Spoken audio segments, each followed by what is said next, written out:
Look, I know people were outraged about how overplayed and exhausted the players were, but you're not going to believe how outraged they are about the players relaxing. This is the Arsenal Vision post-match podcast. My name's Elliot, Fifth Block Man, Twitter, Yankee Gunner. Yeah, we're all outraged. They're overplayed. They're exhausted. They've been played into the ground. Come on, Mikel, what are you doing? They need to rest. Instagram picture of players resting. Why are these players resting? They should be working. In case you're not aware of what I'm talking about, look, we are at the bottom of the barrel for stuff to discuss currently, which is nice because the season could use a break. But there was some outrage at pictures posted of the players in repose in Dubai. And as we know, they should not be reposing. All pictures of them should be pointing to a cannon on their chest with a sad face and a caption that apologizes for their form. Otherwise, totally unacceptable, mate. Well, how are you going to get through the break? I want to ask you a favor. If you've never thought about joining our Patreon, certainly don't join our Patreon. Just stay here. We're thrilled you're here. But if you ever thought about it, we did a first half rewatch of the Liverpool game. It's a different kind of content that we do over there. Sign up and just watch that, because I would love to hear on Twitter or email or wherever we interact what you think. What you think of that. Just sign up, do that. And by the way, if you sign up and you do that and you hate it, message me. I will refund you the sign up fee. I really want to sharpen the focus on what we're actually doing versus what our emotions in the moment tell us we're doing. And I think it was really illuminating watching that. I have to admit, like for myself, I've been harsh on Bukayo Saka a little bit. I rewatched that first half and I thought, I'm getting a lot of things wrong in my analysis in the moment because of the emotion of the results. So just something to consider there. One other thing. We have a TikTok. I'm not proud of it, but we do. Because there are young people that need access to Clive. They need Clive in their life. They need Tim in their life. They need Paul in their life. I'm not going to say they need me in their life. I have 2 young people that I'm raising, and I'm not even sure they need me in their life. But if you would be so kind as to follow our TikTok, ArsenalVision Podcast, we will be putting out clips from shows there.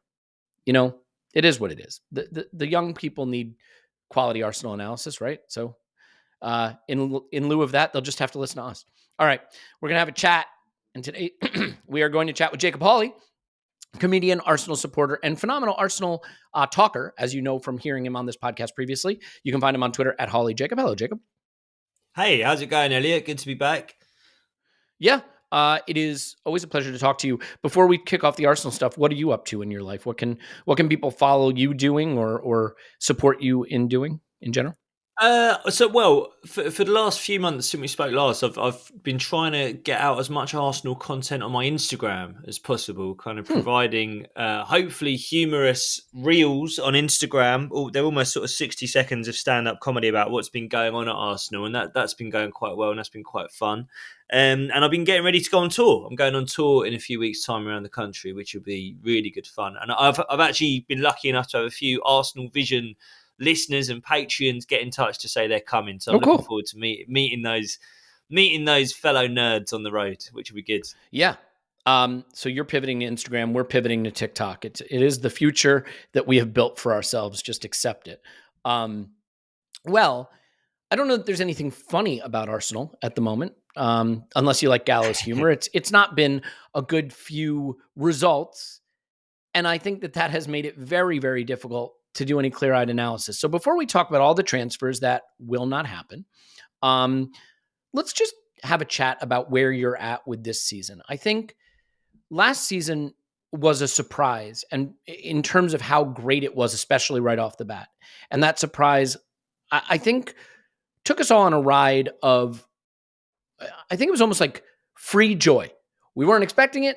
We thought it was going to be a top 4 battle. It turned into a title battle. Everything else from there was just a bonus. And we all had a tremendous amount of gratitude for what the club was giving us last season. This season, more of an expectation. And so while there have been highs this season, I think even at the highest points, the joy has been muted compared to last season. And certainly as there's been lows, and we're in one presently, those lows have been felt more keenly, I think. So where are you right now with this season and your overall sense of how Arsenal are performing, maybe versus how you took last season on board?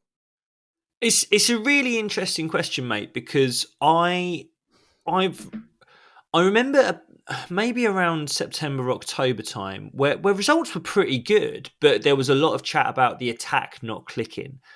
And I remember saying to someone, I'm not sure I'm enjoying this. And I had to sort of slap myself in the face and go, what's wrong with you? We're winning games. We're looking good. Like defensively, we look incredible. What's wrong? I think you do. There was something that Paul said on a Patreon pod a few weeks ago, which was an amazing point. I said where he said we should do the instant reaction 2 games at a time. We should have to have 2 games because it gives you a bit more perspective and it gives you a bit more of a vantage point to look at what's actually happening. And in terms of how I'm enjoying this season, I'm trying to temper it by almost going, think about last season and this as the same thing, because it's the same group of players, it's the same manager, and we're playing really similar football. To be honest with you, like take Fulham out. Fulham was horrible. Liverpool was great. West Ham was great. We created loads. Like we did the right stuff. We played our game. We didn't finish. That's the difference. We just didn't finish. But if I'm honest, no, there are a lot of things this season that feel less enjoyable. We're not putting the ball in the back of the net. That's what we enjoy when we go to a football game. When we watch a football game, we enjoy watching goals. We're not doing that. We don't have the same emotional connection with some of the players that are on the pitch. I loved that Ramsdale performance against Liverpool. It was great. I loved Ramsdale last season. I loved the fact, I loved the contract extension video where he acknowledged, he started the video by saying, I know some of you weren't sure about me. I was nearly in tears. I was like, I wasn't sure about you, mate.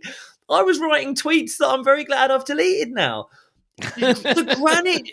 The Granit Xhaka redemption arc, the Netflix series that should be made about Granit Xhaka's redemption at Arsenal. My God, I wanted that hat trick in his farewell game at the end of last season. I think you were there. I was there. I was pulling for it. Man, there was all of that, and let's be honest. David Raya has come in, and I think in some games been very good. I think in some games been not so good. I think the situation hasn't helped.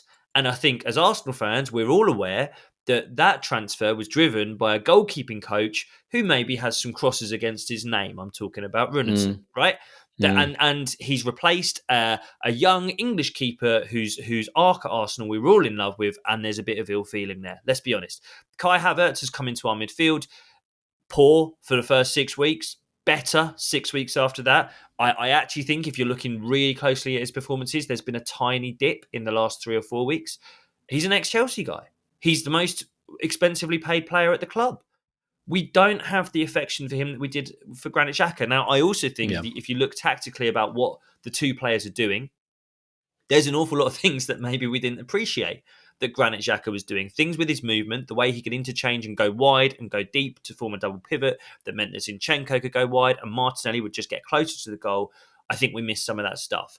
But we're not talking tactically here. We're talking about how much we're enjoying this. And let's be honest, it is harder to enjoy an expensively acquired Chelsea, I don't want to say reject, but certainly a bit of a busted flush at Chelsea. It's harder to enjoy that. So, yeah, I'll be really honest. I'm not enjoying this as much as last season, but I'm trying to remind myself that there is plenty to enjoy about this season.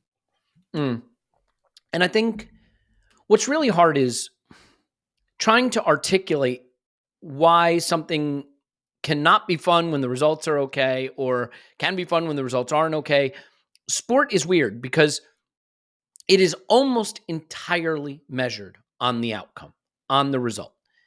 And so when you don't win, and especially when you lose, there's very few people that want to hear, oh, but this, oh, but that. Mate, we lost. What are you talking about, right? And when you win, very few people want to hear, oh, but this, oh, but that. They can say, what's wrong with you? Enjoy it. We got the 3 points. The problem is under the surface of that are all the things that are happening on the pitch that are going to lead to future disappointment or could potentially lead to future happiness and enthusiasm. And to Paul's point about we should do the instant reaction 2 matches from now, if we beat Palace 5-0, I think instantly a lot of people are going to be like, yeah, see all this hand-wringing, and it was just that the ball wasn't finding the back of the net. But obviously, if we don't score against Palace, then people are going to say it's this, it's that, it's the other thing. I have to admit, I agree with you in the sense that I wasn't having a lot of fun early in the season. You look at games like Forest and Palace right at the beginning of the season, and I felt something was off in the way we were attacking. Now, Jesus came back in, And I think the attack improved. And what's kind of where I find myself at odds with what anybody wants to hear, I actually think early in the season when we were picking up points at a pretty good clip, I thought there were some problems with our football that I was worried about. More recently, I find that we are playing better, playing the way we need to play to win games, and failing to execute in front of goal. And that a lot of people could be like, "What are you talking about?" Like you're squinting to see it, but I do think that makes it hard. And so, to your point about connection to players, I think that can be pretty ephemeral in the sense that let's face it, if Kai was on 12 goals and 5 assists right now, I think that connection would be there. If Raya had come in and been full octopus and kept everything out of his net, I think he could have pushed the Ramsdale affection somewhat to the side. The issue is that they haven't done those things, right? Now, the bar might have been higher for what they needed to do to win the fans over for the reasons you stated, but the problem is they haven't. And that leads to a question, Jacob, which is, we had a very good season last season and we needed to take a step forward from that. Now, that's never guaranteed, right? We had a lot of points, we scored a lot of goals. It's never guaranteed you're going to take a step forward. Do you think we prioritized the right areas to take that step forward? My issue with the Raya move is not that it was like super expensive or anything. It's just that's a 1% change in your outcomes when, as we can see right now in front of goal, it's the people that stick it in the back of the net that can make a 10, 15, 20% change. So do you think we focused on the right areas as we bridged from last season to this season, trying to take another step up? I'm repeatedly trying to remind myself that maybe January is too early to call a decision on that. Maybe. I do, and I'll provide one more caveat before saying that maybe we did prioritize the wrong areas. The other caveat that I'll provide, the way that we're playing football right now, I don't think is how we intended to play this season. And I've done a lot of kind of reading and rewatching, and because I really wanted to dig into that feeling that you're talking about that we both had. I remember we spoke at the start of the season and being like, I don't know if I'm enjoying this. I went back and I watched bits of the first 45 minutes against Forest, first day of the season, and then I watched some games where Partey was fit. And I think it's interesting talking to rival fans because they go, "Oh, you haven't really had any injuries." I think because Partey's always injured, people don't realise that is still maybe our best midfielder not fit, right? And Timber never played. So Timber people don't think of it as an injury, right? But I actually see when we bought Timber, I wasn't sure what we were doing that for. Initially, I thought, okay, we've just maybe lost a league title because we lost our sort of defender who did most of our progression in Saliba for the last sort of quarter of the season. Holding came in, couldn't do it. Maybe he's that. Then I started thinking he's right-footed. Is he going to be a right back? In that first game, I went back and watched some stuff for the first 45 minutes, and we're talking about 45 minutes against Forest here, so I can't cast too many certain things. I think he might have been one of the most important pieces of the puzzle, Timber. Because I'm seeing a lot of people talk about that what we lost, losing both Xhaka and Partey to injury, is ball progression. We brought in Havertz, who does not do ball progression. Yuri and Timber had some of the highest numbers in Europe for progressive carries and progressive passes from defence last season. But when we say defence, he was part of a 3-man defence where he had a lot of licence to move forward. The start of this season, the shape that we formed in possession of the ball in a few games using both him and Partey was a slightly different shape to what we're playing right now. We formed the 3 at the back. It was Kiwior at the time because Magalhaes was too busy flirting with Saudi Arabia. So we had a 3 at the back, Saliba, White, and a left side centre back. And what we would seem to be doing was playing a single pivot in front of that and almost a diamond. It seemed to be a single pivot of either Partey or Timber, with Ødegaard and Rice either side of that, and Havertz at the tip of a diamond. Now, that's a different system. And I do, whether that was plan A, whether that was the tactical variation that Arteta was talking about all summer that he wanted, that was something we wanted to do. And we've lost 2 really important ball progressors in Partey and Timber. So it's such a kind of tactico, athletic reader, Arsenal fan way of responding to, should we have bought more attackers, by me saying, well, we had defensive players who can progress the ball. I do think that would have made a massive difference. And there are rumours today that Partey might be back by the end of this month. And There's actually, I was going to bring this up with you. There's a really interesting Athletic article written by, or I say written by, ghostwritten, I'm sure, but Alan Shearer is the author of the article. I don't know if you've seen it, about the shots that we take and about how we need a better clinical finisher. No, I haven't seen that one. Okay, it's a good article. I mean, essentially, the main reason I wanted to bring it up with you, mate, is because you get a big shout out in the comments of the article. Actually, there's now I'm definitely reading it. Mate, so someone who wasn't a massive fan of the article responded to say, it's best to listen to Clive, Elliot and Paul for more sensible data-driven analysis on Arsenal rather than someone peddling an agenda. The point that Alan Shearer was... Yeah, I thought that'd make you smile. The point Alan Shearer was trying to make in the article is we need to be taking our shots quicker. I think part of the problem is we're not taking the shots in positions where we can take them quicker. I've noticed a lot. I think we're getting into really good positions. A lot of our shots are getting blocked, and I think it's very easy to look at last summer. 60 million quid spent on an attacking midfielder in Kai Havertz, who I think the jury's still out.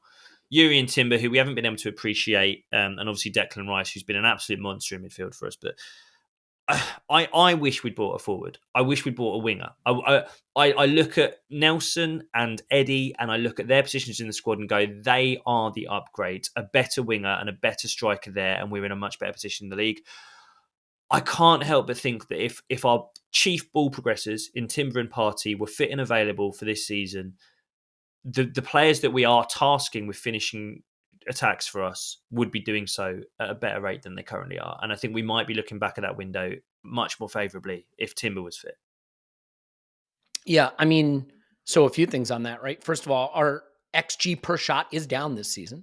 So there is no question that from open play, we've taken worse shots. Everybody knows about the underperformance though, right? Like if we were just sticking it in the net with the same XG over performance this season as last season, we'd be on about 44 or 45 goals, which would put us tied with City for the most, or one behind City and one ahead of Liverpool. And, that's 7-8 more goals than we have right now. What would that do to the Newcastle game, to the Villa game, to the Liverpool game? What would that do, right, to those kind of performances where the West Ham game comes to mind, right? I still struggle because I think that there is a quest for an answer, and the answer needs to make sense as something we can change, right? Oh, it's ball progression, or oh, we're not getting into good shooting positions, and if we do this and do this and do this, we will. And the answer no one wants to hear is kick the ball good. We need to kick the ball. You know what I mean? No one wants to hear that. Now, you could say one of the reasons we don't kick the ball good is we've got a guy in Kai Havertz who has pillows on his feet and doesn't finish, right? And that's acceptable. Or you could say we've started Eddie Nketiah in 11 Premier League games. And I don't think there are many teams competing for a title with an Eddie Nketiah level striker starting half of all of their Premier League games. Not that he stinks. He's not going to win you a title, right? That's a big change in quality. So as with everything, there's so many factors, and you can pick the one that aligns best to the agenda or the viewpoint. I hate the word agenda. To the viewpoint that you're most comfortable analyzing. It's tactics. It's talent. It's depth. It's probably some cocktail of those things. But I guess to the point of where we are right now, the other thing that I find a little bit difficult to parse is why the level of panic and frustration and doom is so significant. I mean, we could beat Liverpool when they come to the Emirates. I have no doubt about that. We should have beaten them in the FA Cup. They're equal, I think, at Anfield. They will most likely be without Salah. They may be without Trent Alexander-Arnold.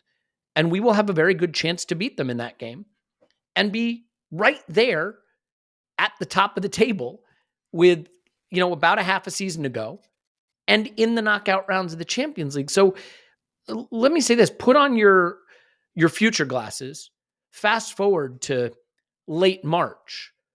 Are we kicking ourselves for having been as down right now as we are? Or are we going to see the seeds of this decline having really been sowed into something a lot worse? I do wonder if part of the bad mood amongst our fans and the ire about our recent form, I do wonder if it's because people are seeing an opportunity. I do wonder if people are looking at this season with Manchester City, Haaland's missed games, De Bruyne's missed all of the season so far, And I think you're bang on, by the way, about Liverpool, mate. I think we really should have beaten them in the FA Cup. Both times we've played them, I think we should be beaten. I watched them play Newcastle where they what was it, like 7 or something XG? 7.5. Even in that game, I was thinking, oh, Newcastle can get at them. Newcastle, like they got through. I think they had an XG of 2 or 3, didn't they? I know that they've got the best defense in the league statistically. They've conceded the least goals, but I really don't want to lose this league title to this Liverpool team. I can always. You can convince me that it's okay to lose a league title to this City team, even in this season, because they're financially doped, 117 charges, and there's just quality all over the pitch.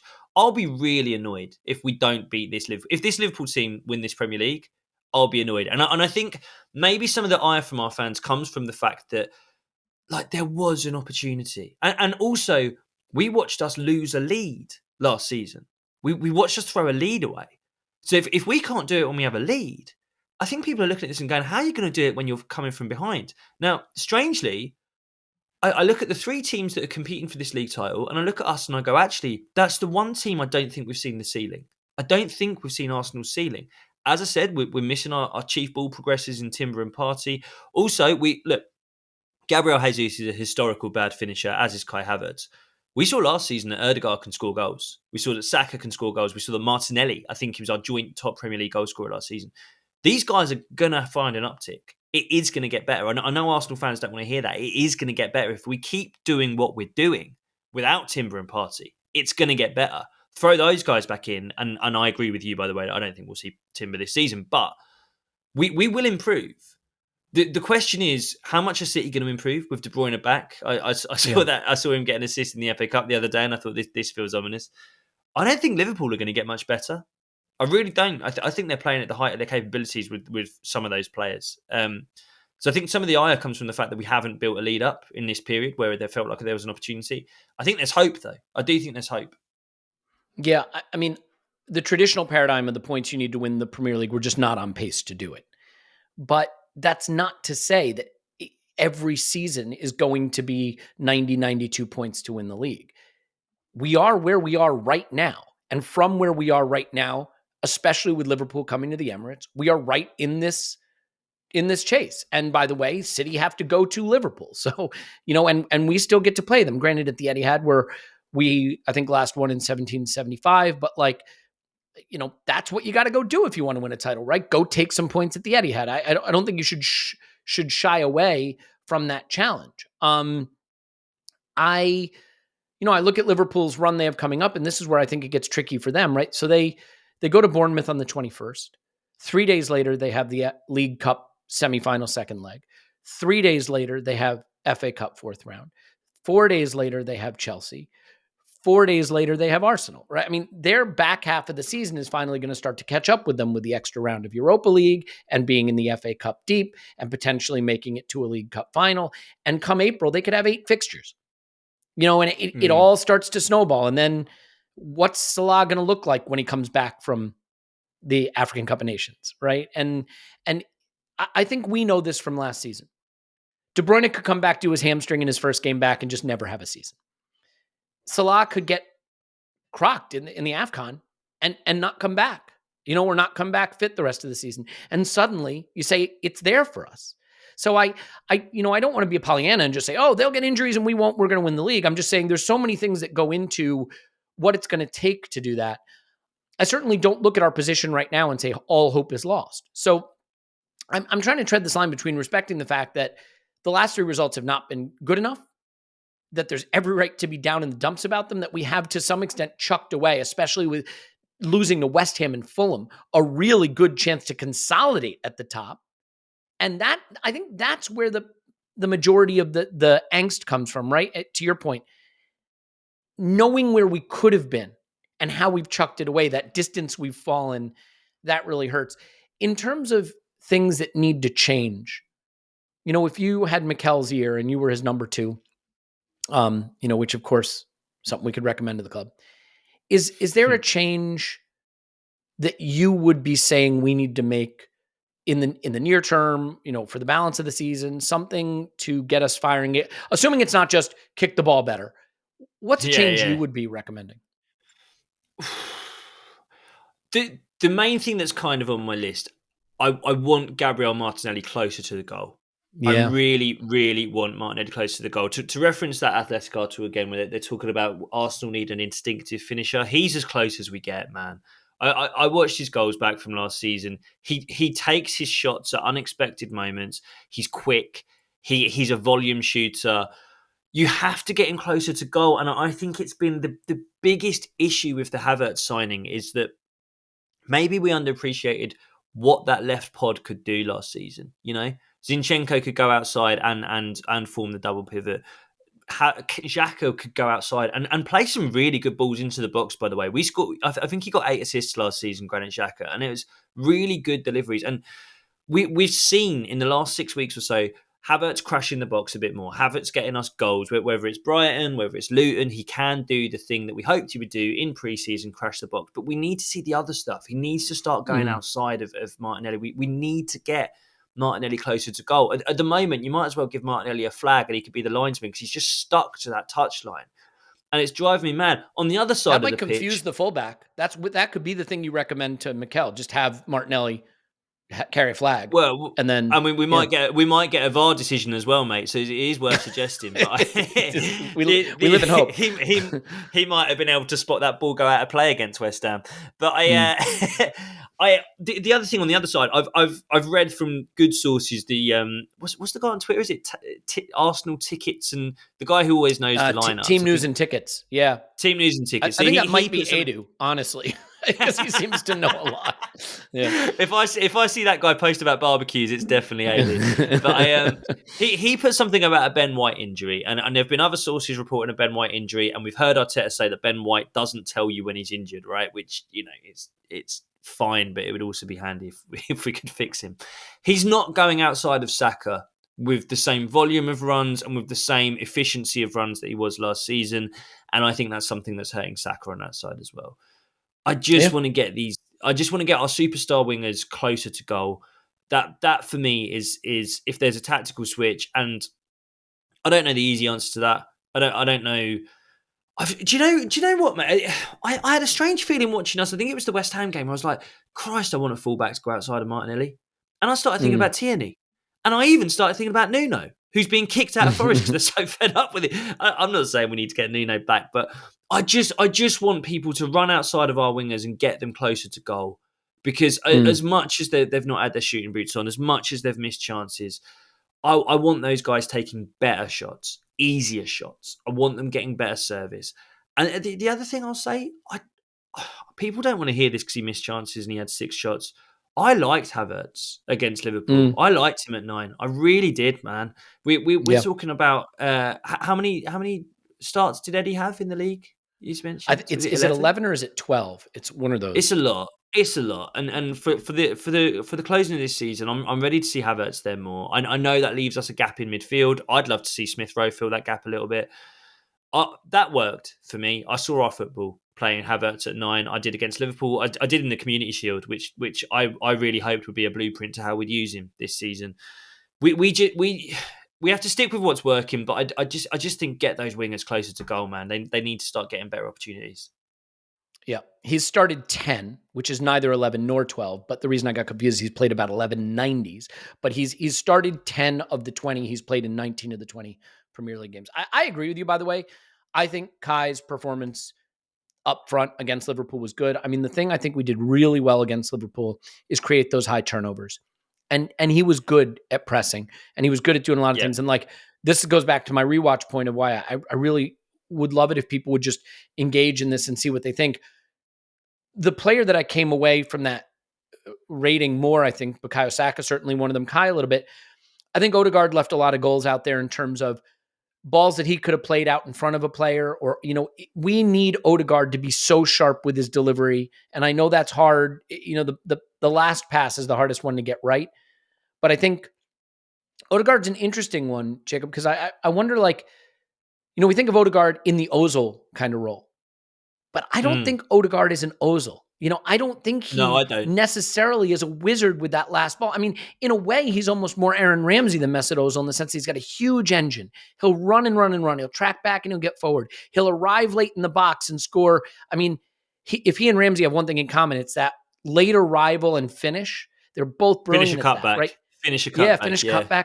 I mean, the ability to get up and down the pitch, certainly. But I don't know that Odegaard is that sneaky little last pass. I mean, he's done it. Of course he's done it. But I don't know if he's ever going to be a 15 assist kind of guy, who just leads the league in assists. Yeah. What do you think of his role there? But then the question is, who is though? I think the problem is, who is if not him? Like, who else in this team? Like all of our goal creation, I feel like it's a little bit of everybody is supposed to chip in, right? And I do think that's great, and I do think that works. But I mean, you see it with City, right? You still need your De Bruyne, and when it comes to goal scoring, you still need your Haaland. And in a way, I think we have, we have guys who can do a little bit of all of that, right? Saka, I think, led us in assists last season, right? Martinelli and Odegaard shared the lead in goals last season. Jesus is always going to chip in with a little bit of both. Do you think sharing it around is a reasonable approach, or do you need like at Liverpool, a Trent, for example, who's the wizard with that ball, or a Salah who's the goal scorer, similar to what City have? Do you think this share it around way that we do the assists and the goals is a way to win all the big stuff we want to win? Well, I'll talk about Odegaard first. I mean, one of my hot takes I'm not ready to put on the internet yet. Try it out on Instagram. See how it goes. I think we did a midfield rebuild this summer, and I'm not ready to say it worked yet. I again caveat it heavily because I think Timber was a big part of the plan there. But we have changed where we put Odegaard, right? We used to press in a 4-4-2 with him and Jesus at the top of that press. It's now usually Havertz and Jesus, right? And in recent weeks, we've seen him dropping a bit deeper to help with our build-up because we were struggling with that. Partey used to veer to the right. We've now got Rice who wants to veer to the left. There's just a few subtle things around that midfield that's just moved Odegaard away from he was. And I agree with you. I think he's a better finisher than he is an assister. People were going mad at the start of the season going, oh, he never plays through balls. It's like, yeah, but he scores a fuckload of goals. Sorry for the language, but like 15 non-penalty goals last season. That matched Frank Lampard's record. Like, if anyone else had scored a scoring record last season, say one of our wingers scored a scoring record of non-penalty goals in the league, or our striker, imagine that. It feels weird, doesn't it? Imagine our striker scoring a Premier League goal-scoring record of non-penalty goals. You would say, don't move that guy. Don't change what that guy's doing. Keep him doing what he's doing because you win games by scoring goals, and whoever's doing that, just keep them doing what they're doing. And we've moved him. We've changed the dynamic. I think he's suffering from the lack of Ben White running outside as well. So I am a little bit frustrated, to be honest with you, with the way that we've changed our tactics. And also, I think we do have to acknowledge, by the way, when we talk about transfers and stuff, you don't buy from a supermarket. When you replace Granit Xhaka, you don't just go and buy a 23-year-old Granit Xhaka. You have to take what's available. It's Arsene Wenger over here hitting us with the golden oldies. but you don't. You have to be opportunistic. You have to take what's there. And whilst Kai Havertz, I've gone on about the lack of ball progression, the fact that he can't pass the ball forward. Like, no one can give me a name of someone who would have come in and been perfect for cheaper than that. Do you know what I mean? Rice veers left rather than right. Partey veered right. There isn't a right veering Declan Rice you could have bought instead. Sometimes you do have to just change your tactics a little bit because of what's available on the market. I am frustrated by what we've done with Odegaard because I think he was the most reliable goal scorer. Mate, if you say to me, right, a ball's going to fall to someone's feet in a Champions League final, they have to finish from the penalty spot. Who is it? It's Odegaard for me. It's not Jesus. It's not Saka. It's not Martinelli. It's Odegaard. I think he's the best finisher of those kind of chances in the team. In terms of the other question of is it better to share the load, I think I feel for Arteta and Eddie because I think what they would have said is it's great to have a Haaland if you can get one. It's great to have a Mo Salah if you can get one. If there's an issue with having one of those guys, and I remember talking about this when we had Thierry Henry 20 years ago, but you've got a single point of failure. If they stop scoring, if they get injured, if they're not in the team, you've got other players. You haven't got anyone else who can reliably score. The good thing about having varied options in terms of your goal scoring, if Saka's not on form, Martinelli will score. If Martinelli's not on form, Odegaard will score. We got a freak situation where they're all out of form. Yeah. You would not have bet on this. You would not have bet on the fact that every single one of them would look out of form. Jesus looks out of form. They all look out of form at the same point. This is what we were coming back to saying earlier. It is unlucky. No one likes saying it. We're unfortunate. Yeah. And by the way, I think there are people that would say, well, if Salah's out of the team, look at all the other talent that Liverpool have up front. Or if Haaland's out of the team, they can play Alvarez. But here's the reality. If Haaland misses the rest of the season, City won't win the title. If Salah misses the rest of the team, Liverpool won't win the title. I am confident of that.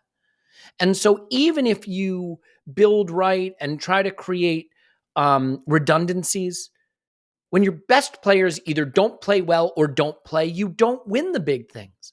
And the problem with the idea of depth is there's this idea that you will have an amount of depth that will allow you to win big things even with your star players out. And I just don't think that's how it works. I don't think City will win a pot this season if Haaland doesn't play again. Now, there's no indication he won't play again. I'm just saying if that were to happen. And I think the same is true of Liverpool. Now, with Arsenal, it's slightly different because one of the things I think we presumed is we have young players and young players will just continue to get better and better and better and better. So we looked at Saka and Martinelli last season and Odegaard to some extent and said, right, if they just improve a little bit over what they did last season, holy cow, we're going to be unstoppable.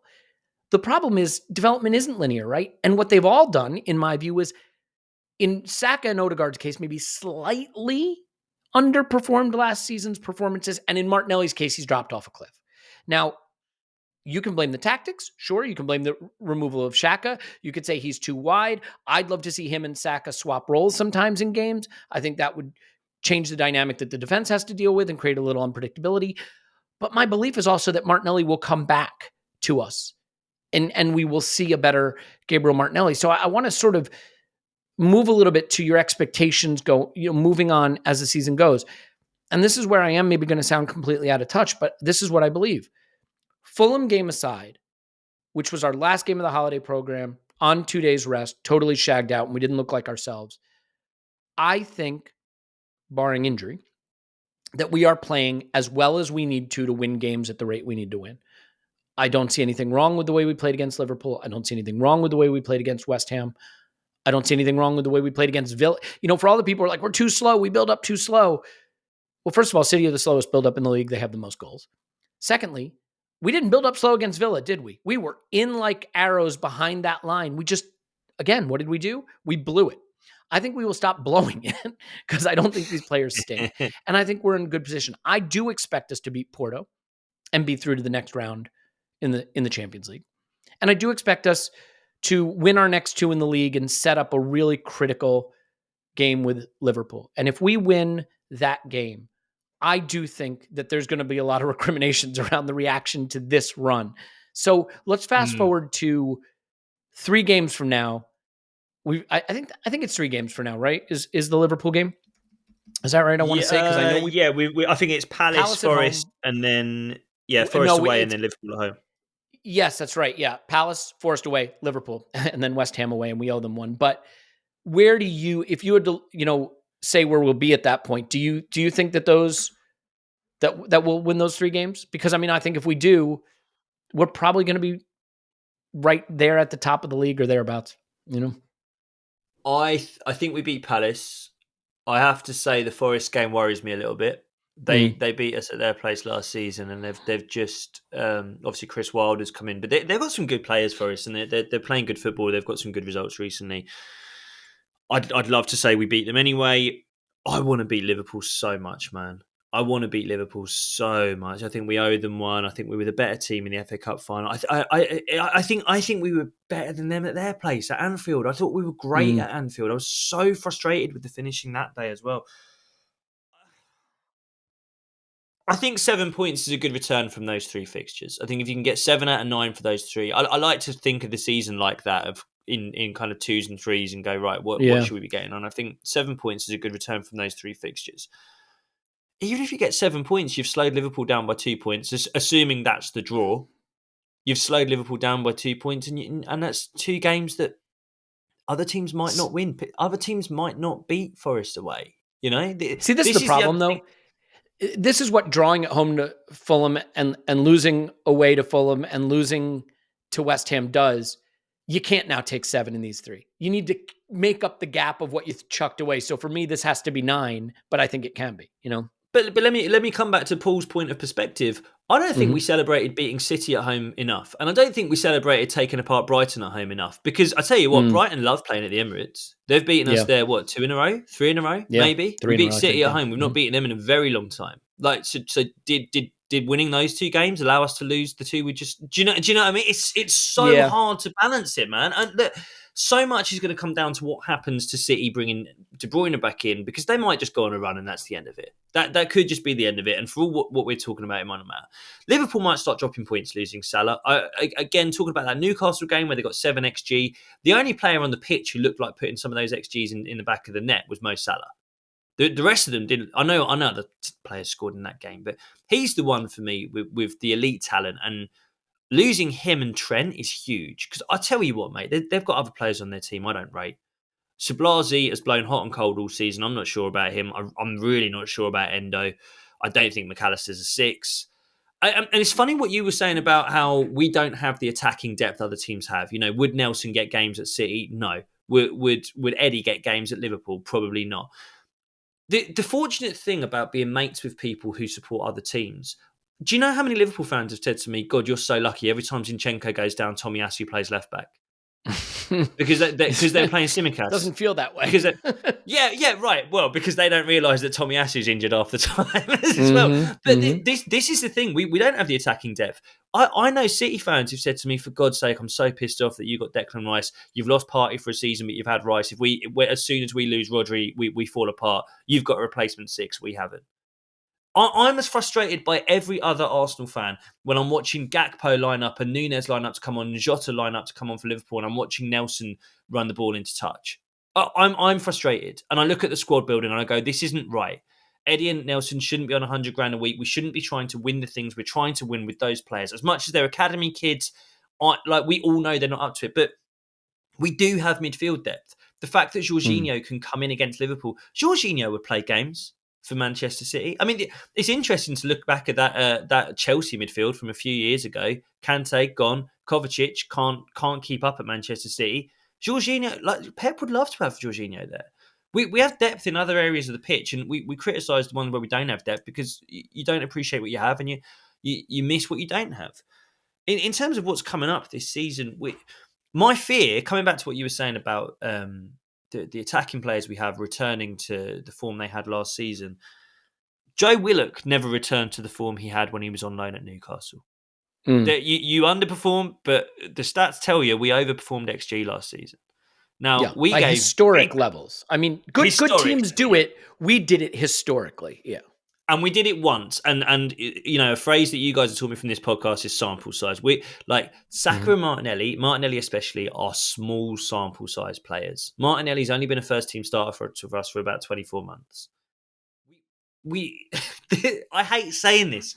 We don't know that Martinelli's going to get another 15 goal season. We don't know that. But he shouldn't. Well, if he does it this season, we're going to be golden, because that means he's got 13 coming in the next 18 games. Well, but that happens, man. That happens.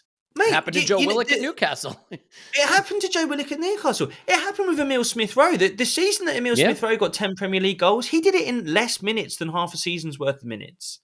And that's another he started Boxing Day? He started Boxing Day, mate, and he came out of the team plenty of times after that as well. And he's a player who can score off the bench.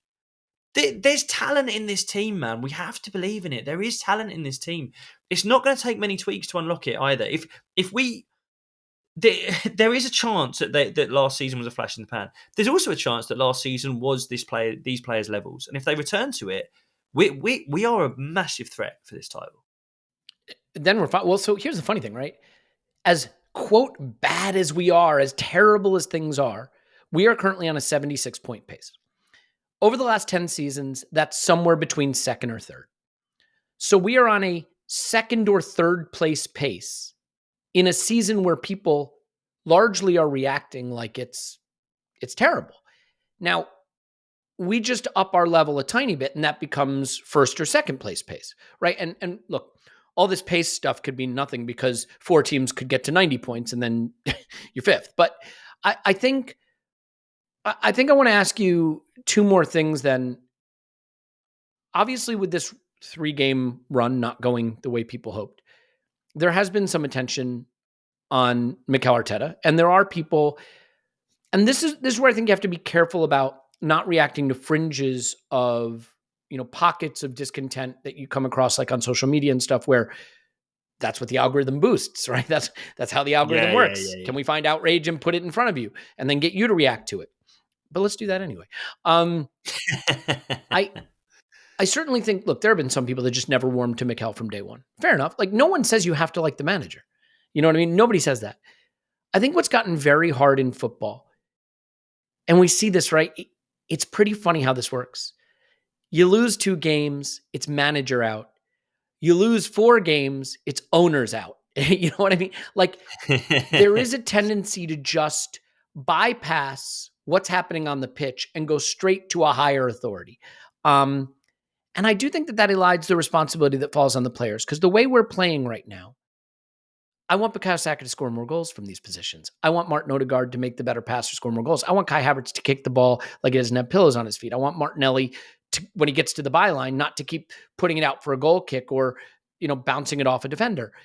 They have responsibility in that. And I'm curious how much responsibility you put on the manager for this, and if you have any frustration or tension growing with him, because while I think by and large in the mainstream, that's not a conversation being had, it is just inevitable when you lose games that there's going to be finger pointing at the manager. And to your earlier point in this pod, decisions like moving Ramsdale out, decisions like going for Kai Havertz, which whether you think they're right or not, they are unpopular emotionally, right? They may have been right, they may have been wrong. They're unpopular emotionally with a lot of people. So do you have even an iota, a scintilla of frustration with the manager yet, or have you not turned your attention to that part of it?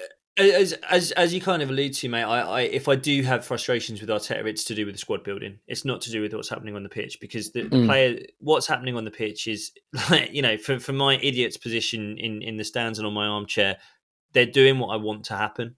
The ball's going where I want it to go. We're basically playing the same football we were playing last season for most of the games since Jesus returned, as you correctly said. We're playing the same football as last year, man. Like the players are getting the ball in the right position. They're just not doing what they did last year.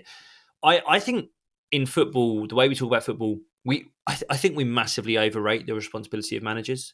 The amount of times this season, I've heard people go, "Oh, we take too many passes. We're slower." It's like, yeah, because the players on the pitch pass the ball slower.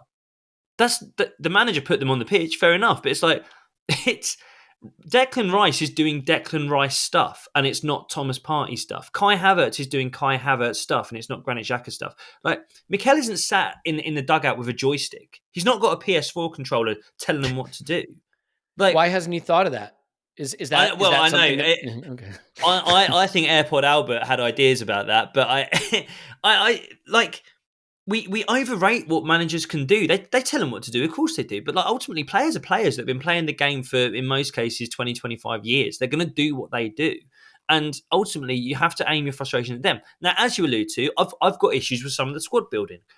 The Ramsdale performance against Liverpool, I almost wish he hadn't played that well, because it's just made me question the whole thing all over again. The pass to Nelson for that chance, it drives me insane, Elliot, because I'm like, you're the super coach. You're the guy who made Sterling what he was at City. You're the guy who's developed these players. Why can't you coach it out of Ramsdale?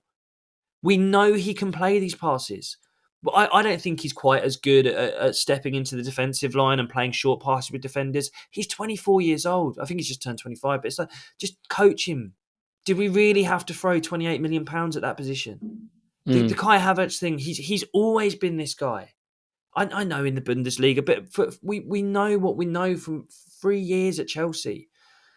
Like, there are squad building things that frustrate me, but I don't know how much of that is his responsibility. I don't know how much of that is Eddie's responsibility. And while I'm sat here right now, I can't tell you the left centre midfielder we should have bought instead of Kai Havertz. No one can tell me the striker we should be buying or should have bought. No one's got a name for me. I mean, they can I mean, give you a fantasy name, whether it's a doable name is another story. yeah. Well, I mean, you and I have had tongue-in-cheek conversations on Twitter about Mbappe, and even that then, wasn't tongue in cheek, mate. Get your checkbook out, Stan. Even but mate, the funny thing is, even then, I had people reply to me going, "But what about his attitude?" It's like, come on, man. Yes. So I want to just pick up on that for a minute, right? Because this is where I think people tell on themselves a little bit about the complexity of doing this, right? Because people want the most talented players. They also want them to be angels. They also want them to be the hardest working guy on the training pitch. They also don't want them to have flashy cars or nice houses. They also don't want them, it's like the needle people want you to thread with players doesn't make any sense. And I think we have to sometimes accept that the world of high stakes, high money professional sport changes some things about people. And at some level, you have to decide what you'll take versus what you won't take. Do you want talent? Do you want grafters? What do you really want from a team? But it also shows you the complexity of trying to be a manager, director of football, because you bring in a guy who's talented. He's got a crappy attitude. People say, oh, you brought this terrible attitude to our team and you ruined everything. You buy a guy who's got the best attitude and you have a Rob Holding and people say, oh, great. He's in the captain group. He's not good enough. We need talent. So you have to try to thread that needle. And like, I get you can do it sometimes, like a Declan Rice or an Odegaard or a Saka. It seems like we do have a good group and we have been thoughtful about. But we've spoke about their warts as well, right? We've spoke about their warts. Like I've seen people talking about Declan Rice's ball progression. I've seen people questioning the decisions Odegaard takes in front of goal. I've seen people question whether we should have given Saka a contract. The thing is, that's like fringe thinking right there. Yeah, well, mate, listen, but I guess like. To answer the question about am I questioning Mikel? No, I think what he's doing on the pitch is great. I think we've got far more injuries than people give him credit for. If there's an issue, a tiny issue, it's squad building. But then I try and remind myself, we were top of the Premier League for 180 days last season, and we're trying to find the final 5 to 10 points between being an 84-point team and a 94-point team. Do you know how small the net is? How small the pond is that we're fishing from? How small the group of players in the world that can do that for you. When you're the 7th place team in the Premier League and you're trying to become the 4th, there's a lot of left backs that make you better. When you're going from the 5th best team and you're trying to become the 2nd, there's a lot of centre mids that improve you. Right now, and I know people will look at our forwards and go, well, Jesus has got 3 goals, Saka's got 5. Do you know what I mean? Surely Jared Bowen's got more goals than them. They don't make you better because they're not doing the other stuff. Like, there is such a small group of players that could make Arsenal better. When they were making these decisions in the summer, there's only so many players that do left 8 better than Xhaka did last season. And how old are they? What contracts do they have? What are their attitudes? It's really, really not easy. It's not FIFA. I hate saying it. It's not FIFA. No, but this is where I think I diverge from a lot of fans. And I want to be respectful of different viewpoints. There are people that say like, well, if he doesn't win a trophy this season, he has to be under fire. And like, the point is to win trophies. I get it. This is where I struggle the most though, because I simply cannot evaluate our success purely on that metric. First of all, Manchester United won the League Cup last season. Would you take a League Cup this season and being beaten 7-0 by Spurs? Because I wouldn't. I wouldn't take a League Cup for that. That's what United went through last season. And the guy's probably going to get the sack, Ten Hag. Like, I don't think the League Cup matters. So I would put that out. If we won the League Cup this season and finished 5th, no one's going to be like, good season. So I would throw that away. I think Jurgen Klopp is one of the best coaches in the history of football. I really do. I think right now he and Pep are the best two, and I don't think it's close. I think Arteta might be closing in on that group, but there's a gap. That's just my opinion. No one has to agree with it. Jurgen Klopp has won 1 Premier League. Not because they haven't been great. They've been great. They are up against a historically corrupt and historically successful Pep Guardiola-led Manchester City. Jurgen Klopp achieved a point total that he finished second with that would have won every single other Premier League that was ever contested, right? I think The problem with just saying trophies is, let's say Arsenal get to 90 points this season. If we get to 90 points this season, we will have been on an absolute hot tear all the way into the finish line. We could still finish 3 points adrift of the title. Are people going to say it was a failed season? Right? So the problem is one team wins the league, one team wins the Champions League, and ever expecting us to do it, in my view, is unfair. Not that we shouldn't try and contest it and be up there and be in, but going into a season and saying win the Champions League or win the league or it's a failure, I don't think we can have that level of entitlement about what we should be expecting. Now, the irony is you could get to 74 points and it can be a Leicester type season and you can win the title. And you can get to 94 points and it can be a City type season and you can lose the title. So to me, what I try to look at is, do I think we're playing the right way? Are we recruiting the right way? And to your point about recruitment, I think there's an interesting thing that's starting to formulate in my mind about how we're recruiting, Jacob, which is we have not really addressed the attack much. We went for Jesus. It wasn't a huge thing, though. I mean, even if you're frustrated with Jesus, that purchase looks like good value for money. Okay? Yeah. If you look at what United have spent trying to add attackers and what Chelsea have spent trying to add attackers and some of the money that's been expended on attackers that has failed, not just failed, but failed spectacularly. Guys like Mudryk, I don't know if Nico Jackson would be considered a success. I don't really think so. Certainly Antony's one of the biggest busts in the history of the league. Jadon Sancho hasn't worked out. The money they give to Rashford has not been a return on investment. I wonder if we're doing with the attack, Jacob, what we did with midfield. We waited until the guy was there and we spent $100 million on Declan Rice. And I wonder if they recognize that attack, especially center forward, unlike any other position, is the one you've got to nail it with. And maybe there is an expectation that we're waiting for that one. And maybe they think that one right guy is Osimhen. Maybe they think it's Kylian Mbappe. I kid, but we might as well throw it out there. Well, whatever they think it is, do you think it's possible that the lack of real focus on building the attack is more of a factor of making sure the guy they really believe is worth the big splash is out there, as opposed to getting that piece wrong? Maybe, yeah. We have been surprised by our recruitment. Even this time last year, we wouldn't have expected us to get Declan Rice. I think that's when the rumours started, and even then, people thought surely not. Ødegaard came out of nowhere. They do surprise us. I do think with attackers, maybe more so than other positions, you have to be really opportunistic. Remembering the Mesut Ozil transfer, that came out of nowhere just because Wenger found out he was available. There are some blotches on our recruitment record for me, and there are trends in those blotches. I don't love how we recruit from Europe. I don't love the kind of the 20 to 30 million pound transfers we do from Europe. That's fair. I look at a little list of Vieira, Kivior, Sambi, Nuno, Pablo Mari. Obviously, Ødegaard was Europe as well. None of that feels great. No. I don't think any of those transfers, anyone could look me in the eye and go, that went well. No. The attackers, in terms of like forwards that we've bought, Jesus, Trossard and Willian. Willian couldn't have gone much worse. I don't like saying it. I've kind of got questions about the Trossard transfer now. Interesting. Not that he hasn't been good. 11 assists since he joined the club. Only one of them this season. 4 Premier League goals in 12 months. I don't know what he is, and I don't know what we bought him for. Like, I think stylistically, he's so clearly not an Arsenal winger. So clearly.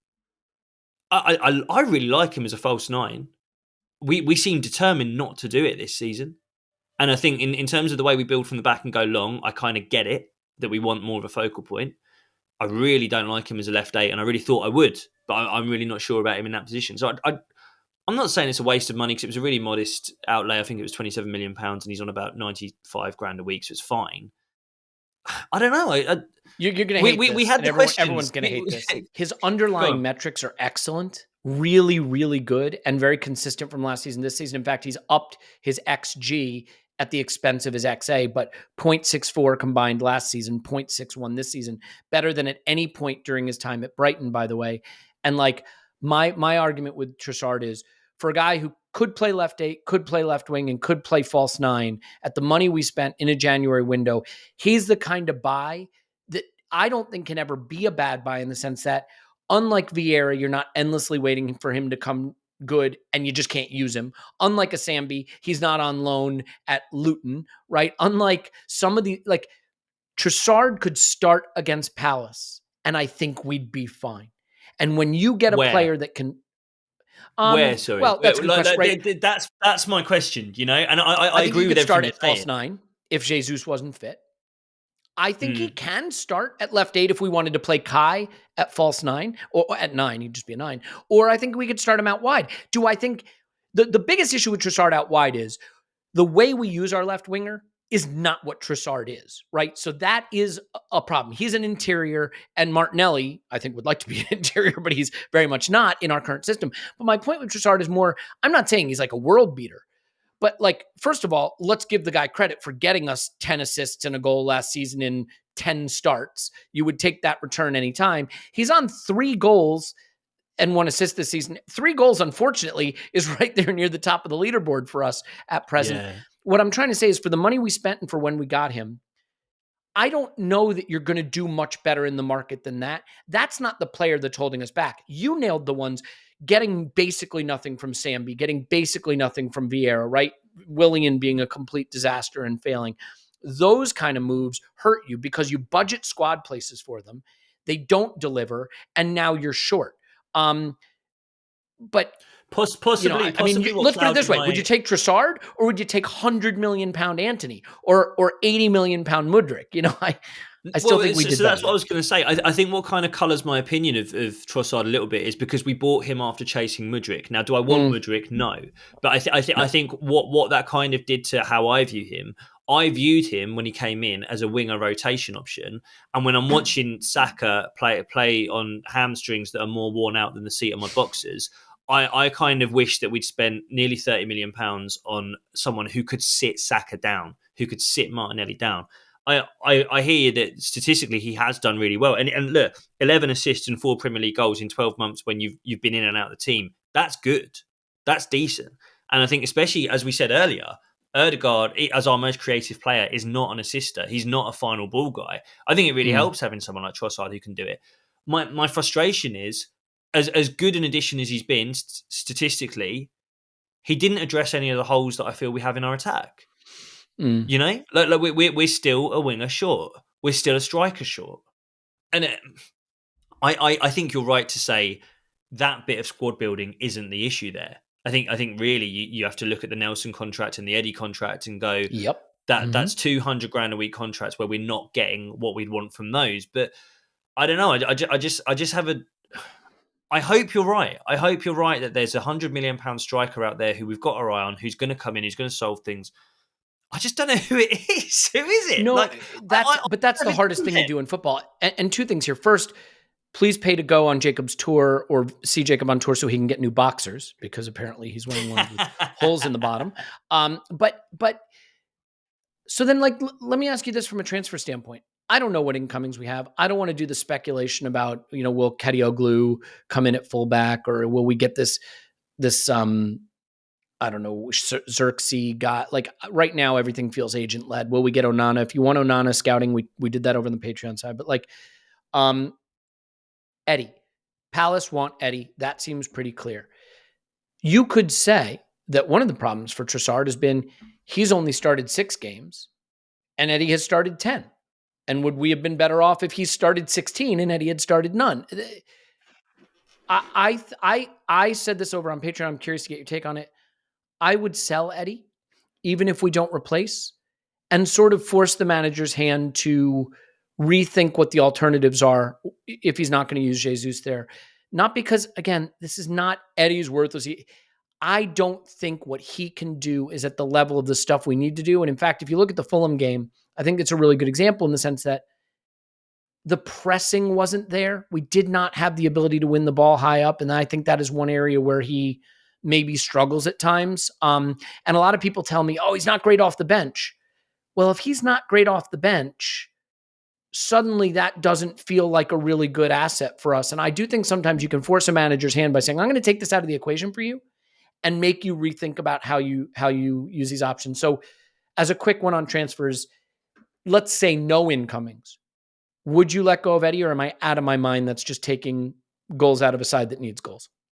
No, 100% agree with you. I 100% All agree right, with I'll you. take it. I think anyone who has any criticisms of our squad building, if you're looking at this squad and going, why isn't there another forward? Why isn't there this? Why isn't there that? It's because we haven't sold. We haven't sold at the right times. There are so many players within this squad who we should have sold when we had the opportunity. We should have sold Maitland-Niles when we had the opportunity. We probably should have sold Smith Rowe when we had the opportunity. Breaks my heart. He's one of my favourite players. We should have moved him when we had an offer. We had interest in Eddie from Palace. I think it was 2 summers ago. The issue was he didn't want to go to Palace because they weren't going to pay him what he wanted. The issue we might have now is that they might not be able to give him 100 grand a week. I don't know if anyone at Palace gets 100 grand a week. I don't know enough about Palace or their salaries or I'd be very surprised if they were willing to throw 100 grand a week at Eddie and Nketiah. But if they are, and if they're willing to give us, I mean, what's good money for Eddie? 30? Look, I think 30 would be a really, really good price. And for people who say you're out of your mind, he's a striker, he's English in the league, you have to just go look at Palace and look at how many players they pay 100 grand a week. That's a big, big wage for clubs. We just don't even notice that anymore because it's not a big wage for us, but that is a big wage. I think 30 would be fair. I mean, when you look at other players and go, but this guy's going for this much, and then you see he's on 15 grand a week or something, right? Yeah. I Well, think Tony, did you see the Tony wage? I think Tony's on something crazy like 30 grand a week. Yeah. Which is why, if you factor that in and then you say, and he's going to cost 60 million, Eddie's, what is 70 grand a week times 4, 7, 14, 20, 28. So, it's like 3 or 4 million pounds per season more in wages to Eddie. You multiply that times a 4-year contract. That's 16, 20 million extra right there just in wages. So it's you do have to factor that. Man. Anyway, I led you down a different path, but yes, I think 30 would be an excellent fee. I would take it. Yeah, and I just think we don't regret any of the sales that we thought we might. We don't regret selling Willock. We don't regret selling Iwobi, the Ox. All the British players that we've sold for decent fees. We don't regret it. Take the money. I don't want to hammer Eddie, but it's not just the press. It's we lose the connectivity between the front three when he's in that starting 11, I think. And I completely agree with you. If there is a place on the pitch that I really like Trossard, it's at false 9. I think Burnley at home, we started Trossard there. It's the one where he really hurt his arm celebrating after Saka set him up with a header. It just needs to play together better. And for me, I wouldn't think twice. If Palace are offering you proper money, I think we should be doing that and creating a spot that we can fill. I think, people say, who's the Eddie replacement? Is it Joshua Zirkzee at Bologna? People like the look of 6'4", 22-year-old. Mate, the Eddie replacement should be Gabriel Jesus. The way we should build this squad is that a guy comes in who's so good that Jesus is the guy coming off the bench, fighting for a place. It's what we did with Tierney. It's what we've done with other parts of the pitch. You don't buy a backup. You buy someone who sits the guy down who's not done it. Simple as that. It's not nice. It's the truth of how you should build a squad. We've done it in other positions, and for me, that's how you play. I don't want to see a 30, 40 million pound punt from Europe come in and try and be a second choice striker for us. That's not how you do it. That's not what City do. It's not what Liverpool do. No, we don't need another Lucas Perez, right? Like that's not how you get better. And ultimately, here's the beautiful thing. You could buy a guy for 80 million who's an absolute killer. And he comes in and he plays great. And Jesus ups his level and he's so good that some days that killer's on the bench because Jesus is in red hot form. Or Jesus or some days Martinelli's on the bench. Yeah, exactly. Yeah. Mm-hmm. Would you use Martinelli as a striker? Or do you think that's just kind of like Thomas Vermaelen should be a DM? One of those things people say because he's in bad form and they want to see him come around.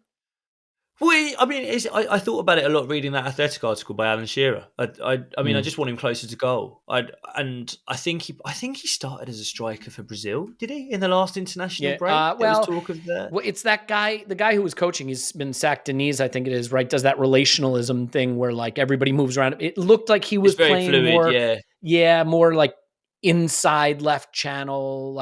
I wouldn't say he was playing as a 9. Let's put it that way. Yeah, but he was more again, central. I guess that's what I'd like. I'd like the idea of him as a part of a. I know we play positional play, and I know that players have to do what they have to do. But yeah, I'd love him close to goal. I think As I said earlier, I think he's the most instinctive finisher we've got. I don't know whether he's the best finisher. I think Ødegaard is maybe the best when a chance falls to his feet, but I really like the way Martinelli takes chances. And mate, he kind of reminds me of Aguero a little bit, or maybe not the same standard, but Aguero was a left winger when he was at Atletico. Aguero played wide at Atletico Madrid and moved central as he got older. Maybe that's the way of Martinelli. Because the thing that we forget about Martinelli when we're so harsh on his finishing, he runs the whole game, man. Yeah. And I can't remember who it was. There was a pundit I was watching who was talking about strikers, and they were saying this about Jesus. I think it might have been Henri talking about Jesus on CBS Golazo. And he was saying that the thing where you have to give Jesus a bit of credit when it comes to his finishing is he's running so much more than any other striker. And so by the time that ball falls at his feet in the box, he's puffed. We talk about the fire and ice thing, being cool inside the box and hot outside of it. Like, he's boiling. He's too hot. And maybe we have to apply the same logic to Martinelli sometimes. If he was doing less running, if he wasn't tracking fullbacks for 98 minutes a game, maybe he would be a little bit cooler in the box. So yeah, I'd love to see that, mate. I'd just love to see him closer to goal, Martinelli. Yeah, well, we'll see what happens. I think we're in this weird place where right now, as we sit here having a little bit of a break, we are in a perfect position to continue to try to win the league and to go win the Champions League and make this a special season. We're coming off 3 losses, which is not acceptable and certainly has changed the mood. And the only thing that really scares me is it feels like we're in that Palace is a tinderbox game, where we go, we win it, we score some goals, it's comfortable, and all of the anxiety and angst ebbs away and people realize, okay, it was a blip. Anything else feels like there's just going to be this pall hanging over the team and the season a bit, which is so unfair because there's really nothing badly wrong with it now. And as long as we get back on track, it should be fine. But I guess the argument is this is what happens when you lose to Fulham and West Ham in consecutive league games. You put pressure on yourself to have to make that gap back up. So we'll see. My expectation, purely based on what I've seen, is that I think this team comes back and plays great and gets on a bit of a run, and that the pressure had been building up. It was a long couple of months of a lot of games, a lot of pressure on young players. I think we will turn it around. So let's hope for that. We have yet another week to get through of sitting around and waiting, but this is going to be the worst part of it. I think Spurs are going to beat United this weekend because I think United stink. It's not that I think Spurs are great, but I think they're better than United. And we will be behind Spurs in the table at that point. And the bedwetting and head loss that's going to be going on around. And look, let's face it, I don't live in England, so I don't have to deal with Spurs mate being like, mind the gap and all that crap. It's going to suck. It's going to suck when that happens. And I just think being able to keep your head on your shoulders and realize it's not a reflection of what's going to happen, that's going to be hard, right, Jacob? As a sort of a last point, do we need to just warn people to keep their heads screwed on right when Spurs beat United, assuming that happens, and we are temporarily down to 5th in the table? Yeah, for no other reason than nothing's going to change. Like, you kind of have to back what's happening because it's the only thing that's going to happen. Like, for anyone who's questioning the manager's not going anywhere. For anyone who's questioning these players, they're not going anywhere. And I'd put money on the fact that nothing massive is going to come in. So it reminds me of that famous quote, you can either, get motivated and be happy or be miserable. As fans, we've kind of got that decision now. And I'm not one to police fan opinion. I think we should absolutely complain when it's not good. The only way this gets better is with the players who are on that pitch and the manager in that dugout doing what they've done before. So it's the only hope we got, man. You got to stick to it. Yep. And what's going to happen, because this is the problem, and I do think this happens.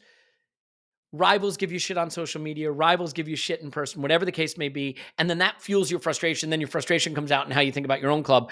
There's going to be, Ange did it in 6 months, and Mikel's, what it took him 5 years to do, and Ange is better just because they're a point ahead of us, not even 3/4 of the way through a season, which they're probably going to finish distantly behind us, is my opinion. So, going to take some courage and discipline to keep our heads screwed on, because assuming they beat United, which again would be my expectation, we're going to want that Palace game to come and go well so that we can get that in our rearview mirror. Let's leave it there. I think there'll be a lot of good ahead. I'm still feeling really good about where we're at and how we're playing, and I think that'll be borne out in the future. Jacob, always a pleasure to talk to you. Hope to talk to you again in the near future. Keep up with his reels on Instagram. Keep up with his tour information, and we'll talk to you soon. Thanks, Jacob. Thanks, dude. All right, my name's Elliot Smith. You know where to block me, but if you don't, you can block me on Twitter and Gunner. We love you, and we will talk to you after Arsenal 10, pals. No.